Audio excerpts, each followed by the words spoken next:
Hai semuanya, selamat datang kembali di channel Ataya Salsabila. Di video sebelumnya, aku udah ngejelasin tentang cara pengelolaan aset yang ada di Odoo Accounting. Di video kali ini, kita akan membahas tentang pengelolaan kartu stok yang ada di Odoo Accounting. Jadi, jangan lupa untuk subscribe dan aktifkan lonceng notifikasinya agar tidak ketinggalan.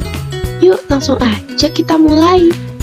Nah, kalian pasti tahu kan dalam pengelolaan kartu stok yang dikelola itu adalah persediaan barang dagang. Apa itu persediaan barang dagang? Persediaan barang dagang adalah persediaan yang diakui sebagai aset lancar yang bersifat ekonomis di masa depan atau di masa yang akan datang. Kenapa bersifat ekonomis di masa depan? Karena ketika barang tersebut terjual, di masa yang akan datang akan menambahkan value atau nilai keuntungan bagi perusahaan. Metode penilaian persediaan itu ada 3. Yang pertama adalah first in, first out atau FIFO, yang dimana barang yang pertama dibeli adalah yang pertama dijual. Lalu yang kedua ada last in, first out atau LIFO, yang dimana barang yang terakhir dibeli adalah barang yang pertama dijual. Dan yang ketiga ada weighted average cost atau WAC, yang biasanya perusahaan merata-ratakan pembelian dari awal maupun pembelian berikutnya.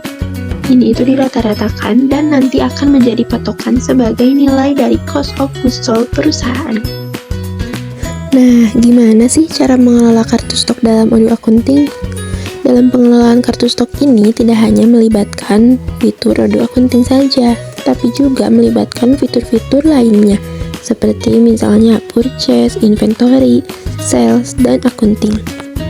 Caranya itu, jadi misalkan kita akan membeli suatu barang yang nantinya akan kita perjualkan. Nah, pastinya kita akan mengeluarkan purchase order, yang dimana perusahaan mengeluarkan dokumen tersebut kepada perusahaan lain untuk membeli sebuah barang. Nah, itu memakai fitur purchase. Jika kita telah mengisi fitur purchase, nantinya otomatis barang yang kita beli itu akan masuk ke sistem fitur inventory, gitu. Nah, setelah barang itu sampai, otomatis perusahaan akan membuat bills atau invoice yang dimana itu akan berpengaruh terhadap tagihan atau hutang pada perusahaan kita dan muncul pada accounting tentunya. Nah, begitupun ketika kita menjual, pelanggan yang akan membeli barang ke perusahaan kita itu akan memberikan purchase order juga sama.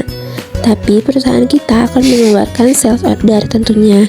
Caranya itu pada menu sales. Nah, pada menu sales tersebut nantinya kan akan langsung terintegrasi pada menu inventory juga gitu. Jadi misalkan barang sudah sampai ke tangan pelanggan, perusahaan pun akan mengeluarkan invoice, yang dimana itu berpengaruh terhadap menu accounting. Itu dia kenapa Odoo itu disebut ERP, karena masing-masing fitur yang ada pada Odoo ini saling berkaitan satu sama lainnya. Nah, setelah itu gimana sih cara pengelolaan kartu stok yang pertama kali harus kita lakukan? Yang pertama kali adalah kita persiapkan produk apa saja yang akan kita jual dan akan kita beli untuk persediaan barang tersebut. Caranya, klik menu inventory, kemudian klik new product, lalu klik new. Di sini kita bisa menambahkan produk apa aja, mulai dari jasa maupun makanan atau barang habis pakai. Jika sudah, klik save. Nah, nanti di mana sih kita untuk menambahkan kuantitas produk tersebut? Yang pertama, kita pasti akan membeli produk tersebut. Kita bisa mengeluarkan yang namanya purchase order. Caranya itu, klik fitur purchase order, kemudian kita isi nama vendor, tanggal mengeluarkan purchase ordernya, kemudian mengisi produk yang tadi sudah di-input, produk apa saja yang akan kita beli, deskripsinya seperti apa, kuantitasnya juga, kemudian untuk harganya berapa. Jika sudah, klik save.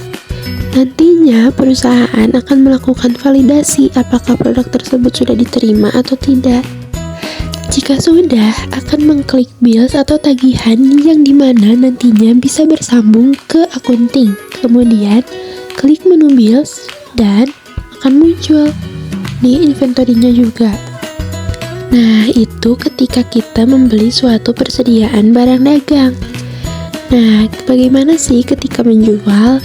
Tentunya ketika menjual kita harus mengeluarkan yang namanya sales order, yang dimana itu pada menu sales. Caranya, klik order, kemudian klik quotation, lalu klik sales quotation atau sales order. Nah, jadi itu tadi merupakan penjelasan mengenai cara pengelolaan kartu stok yang ada di Odoo Accounting. Di video berikutnya, kita akan bahas mengenai laporan keuangan yang ada di Odoo Accounting. Jadi, jangan lupa untuk subscribe dan aktifkan lonceng notifikasinya agar tidak ketinggalan. Terima kasih sudah menonton dan sampai jumpa di video berikutnya.